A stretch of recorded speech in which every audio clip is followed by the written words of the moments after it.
Yo, your car is way dirtier than you think. Your interior is probably harboring more germs than a public toilet seat. And the dirt in your engine bay could be disguising hidden leaks. The bird poop on the outside of your car could actually honestly be destroying your paint. But today, that's what we're gonna fix. I'm gonna show you the best way to deep clean your interior, including how to make sure you really sanitize those germs and how not to mess up any of the materials in there. Then we'll clean the engine bay and I'll go over how to hose things down properly without frying any of your important electronics. And finally, I'll show you the right way to wash, clay bar, and wax your car to keep your paint, or what's left of it, shining for as long as possible. Let's go, baby. It's gonna be a satisfying day. We're gonna clean this turd up.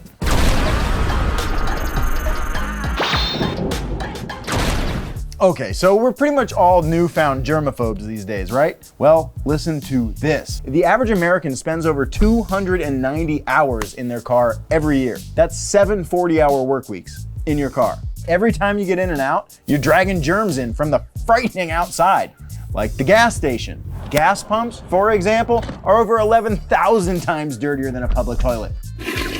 One of the most effective ways to disinfect against coronavirus, which is what we're all dealing with right now, is isopropyl alcohol, 70% or stronger. So if you want to sanitize your car after you go to the grocery store or what have you, a little bit of isopropyl, wipe down the things you touch, like your e-brake, like your shifter. So we'll kind of do one of these and wipe down the excess.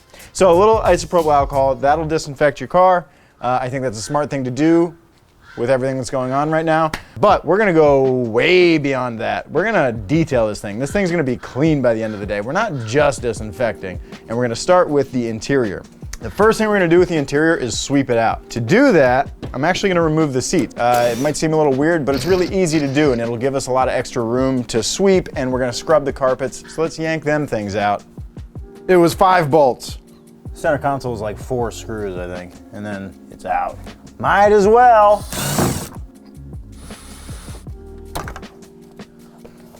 Totally worth it. So much cleaning can be done now. All right, so now we're ready to vacuum this thing out. Use whatever you got. If you got a shop vac, sweet. Your mom's vacuum, cool. Whatever sucks the hardest, use that and it'll do what you want it to do. It's very simple. We're just vacuuming out a car.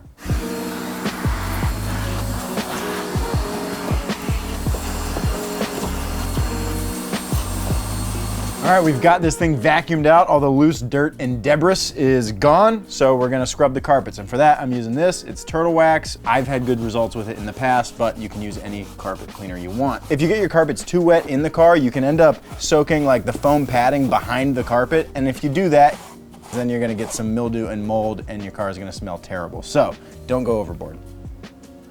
Just go on just the right amount of board.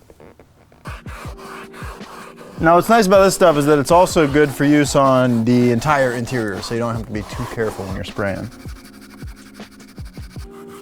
We got all the carpet scrubbed, now we're gonna do the rest of the interior, basically wiping down and cleaning all the plastics. I'm gonna keep using this stuff, it's been working pretty well. You can use soapy water or a number of other interior cleaning products. For us, this seems to be doing fine. Look how gross these old seatbelts are. It looks like they're mildewy. I think they've been wet. Details matter. Take a look at my, what is this, my headlights? The switch is all gunked up and grimy. So to clean that out and make it look kind of new again, I'm gonna use the old toothbrush. Just like that, too much. Now every time I go to flick on them headlights or hit a turn signal, I'm gonna remember this moment. All right, we got the interior all scrubbed down. Everything is clean. Now it's time for some dressing. And I'm not talking about ranch. I'm talking about something that you put on all of your vinyl, rubbers, and plastic, all these black bits that start to fade. You can put some dressing on them and bring them back to a like new finish. Once we're done dressing, we'll put the seats back in and then we're gonna move on to the engine bay, which is so dirty.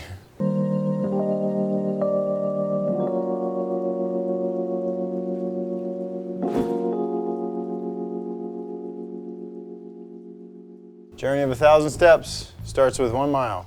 All right, your engine bay. You might not really care about keeping your engine bay that clean, but having a clean engine bay can make it way easier to spot leaks and thus diagnose problems. So the first step to cleaning your engine bay without damaging any electronic parts is to disconnect your battery completely.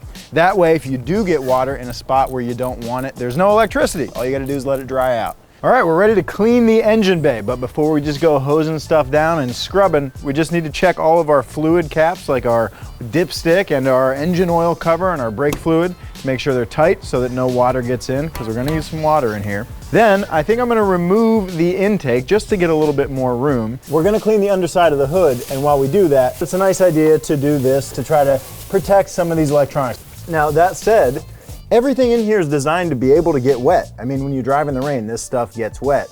But some of this stuff is a little bit sensitive, so just to play it safe, we'll put the bag down. All right, now that we've got the engine all covered, we're gonna spray some degreaser on all of the dirty parts in the engine bay, then I'm gonna scrub it, and then I'll rinse it off. So to do that, you can use just the old garden hose. It'll do a fine job, but to expedite things a little bit, I like to use this pressure washer. I got it at Harbor Freight. I think it was about 80 bucks. And it's not a very good pressure washer, but it's great for doing car stuff because it's not too powerful. You do need to be careful when you're using a pressure washer. You don't want to go spraying any electrical components directly or anything like that, but if you use your brain, this can be a great tool. So I'm going to use it.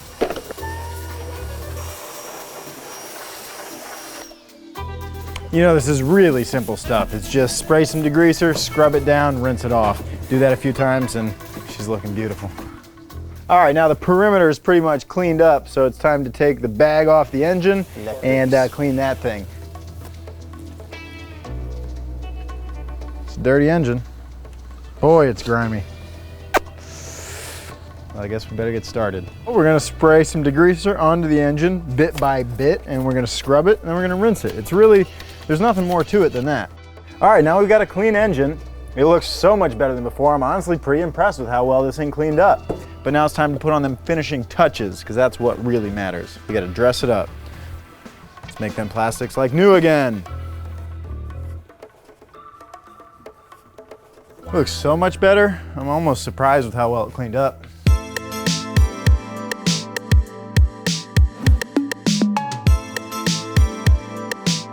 Now the exterior. A lot of people think having a dirty car is just annoying. It's just dirty. So what? Who cares? Well, leaving dirt or other weird substances like sap from trees or bird poop from these parrots, that can actually harm your paint. There are a few spots on the Miata that it looks like a bird pooped and it was left for so long, the paint actually lifted off. Now, washing a car is pretty simple, but you can do it wrong. Yeah, I'm not kidding. There's a correct order to do it in, and each step has a correct way to do it. Have you been doing it wrong? Let's find out. We're gonna start with the wheels and tires. To do that, we're just gonna use the same wash that we're gonna use for the whole car because our wheels and tires are pretty clean. They're only like 3 weeks old. Just soap, baby. Soap and a little water. 1 done, 3 to go. So here we've got our soap hopper for our pressure washer. You put soap in here and then it sprays out foamy, soapy water. You can get one that just goes on the end of your hose. Those work all right too, but you can also just rinse it and get right into it. So we're gonna cover the whole car with foamy, soapy water. That'll help lift the dirt and help carry some of it away before we even touch it. We're getting ready to wash the car. For that, I have 2 buckets. We're gonna do a 2-bucket method. It's pretty simple. 1 bucket is just a rinse bucket for after you've got a dirty mitt, you rinse it, and then the other is your clean soap and water. That's important. But another thing that's important is your sponge. There are a few different types. What's right? Now, starting with the worst are these. These cost like 50 cents, and basically what happens when you wash with these, the dirt pretty much stays on the surface. So if you got a dirty car and you're washing it with this, you end up just rubbing a bunch of dirt into your paint. So I wouldn't use those for anything but wheels or your engine bay. Then you've got these. This is like a terry cotton, and these are okay. They're pretty cheap, but they do at least hold the dirt a little bit deeper. So these are okay. These are usable. But this is what I like to use. This is microfiber. You got a bunch of little microfiber dreadlocks, and these are really good at trapping dirt away from the surface of the mitt. So we're gonna get our 2-bucket method going. We're gonna put soap and water in one, clean water in the other, and then I'll see you at the car. Ooh, that's fun. That's satisfying. Come check out my top. All right, so we're scrubbing the car, but it's not as easy as that. You need to think about what order you're doing things in. So the easiest way to remember is to go from top to bottom. And the reason we do that is because the bottom of the car is where things generally get the dirtiest. So you want to wash the clean parts for the sake of your mitt and work your way downwards. So we're going to do the top, the hood, the roof, and the trunk, all the upward facing panels first. Now we've got a fresh pad into the soap. Back to the hood. All right, we've got the top all washed and rinsed. So now we're gonna do the second layer, which is gonna be the whole way around the car from the moldings up. So like the top halves of the doors and the fenders and the bumpers. Come on. All right, we're getting ready to do the third layer. That's gonna be the lower layer, all of the moldings, all the real dirty part from the moldings down all the way around. Let's get it.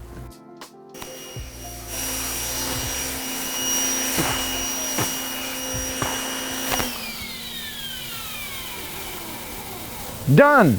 And not really. We got to clay bar it still. So yeah, we just washed the car and we washed it pretty good, but there's still a bunch of stuff stuck in the paint all over. It still looks pretty bad. So that's why we're going to clay bar it. All of this pollen and sap and junk that's embedded in the paint, the clay bar, knock it right out. Just going to take a little elbow grease. Let's get her back in the garage. All right, so before we clay bar, I'm gonna dry the parts of the car that we don't need to clay bar, like the roof and the glass, just so they don't get spots on them. You can go with a big fat microfiber like this. Pulls the water away from the car, as well as the dirt, which we talked about earlier. And it's nice, on a car like the Miata, it only takes one. All right, so we've got our clay bar, and the clay bar came with some spray. This is lubricant that you spray on the paint, and then you rub the clay. It's really simple. It's just a matter of doing the whole car. It just takes a long time. You don't want to use too much pressure here, just a nice light pressure. You feel it smoothing up the more passes you make. So it's just this times the whole car. So it's not fun, but it's not hard. Now that we're done with the clay bar, we're getting ready to wax the car. We've got a paste wax and we've got an applicator. Get a little bit of wax on the applicator and come down here. Doesn't take much pressure. It's not like you're trying to scrub or paint correct with the wax. We're just trying to get a nice, even application. And then it's just this for a while. You do that pretty much to the whole car and then you buff it off. And you'll be left with a protected paint that also looks really good. When you're doing this kind of stuff, you're gonna be working close to plastic trim, but you should wipe it off immediately with a damp rag, because if you let it dry, it can stain it and it's really hard to get out. So just wipe it off. Okay, so our wax is applied, it's dried up and it's ready to buff off. This is pretty easy. You just do one of these with a clean microfiber and admire your work. Well, we got the wax all buffed off. It's great, looks great, feels great. There's just a couple steps left. First, I'm gonna hit the outside of the car with that dressing we were using earlier for all our rubbers and plastics and our tires. And then we're gonna clean the windows, and that's it.